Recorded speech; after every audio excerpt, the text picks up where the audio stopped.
When we forget what kind of relationship God wants with us, or not understand how God wants to relate to us, we end up doing like the people in the first reading and the disciples in the gospel.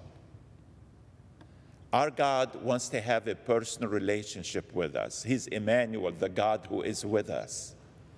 He doesn't leave us on our own. But in the first reading, despite everything God did for the Israelites, He got them out of Egypt without raising a sword. He parted the Red Sea for them. He gave them bread from heaven. He gave them water from the rock. And yet they continued complaining and said, what are we going to do? We're tired of this bread. Rather than with a grateful heart going to God and asking for God's help. In the gospel, the disciples, the same thing. They saw the miracles of Jesus.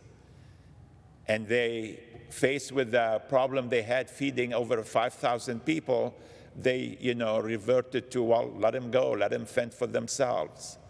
We cannot do anything for them. Rather come to the Lord and said, Lord, how are we going to feed this crowd? We do the same thing. We forget what God can do through us and for us if we allow God to partner with us, if we turn to God. If we don't feel like we are limited, we don't have the capabilities of doing anything beyond that we think we can do, we forget about God. Remembering is an important aspect of our faith. Remembering who God is and what God wants from us and how God wants to walk with us every day of our lives.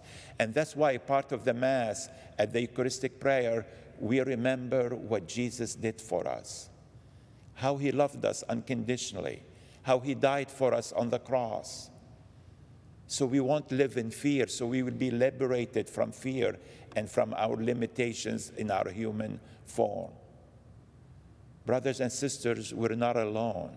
God is with us. Let us remember to turn to Him anytime we are in need, with grateful hearts and not by complaining and being ungrateful.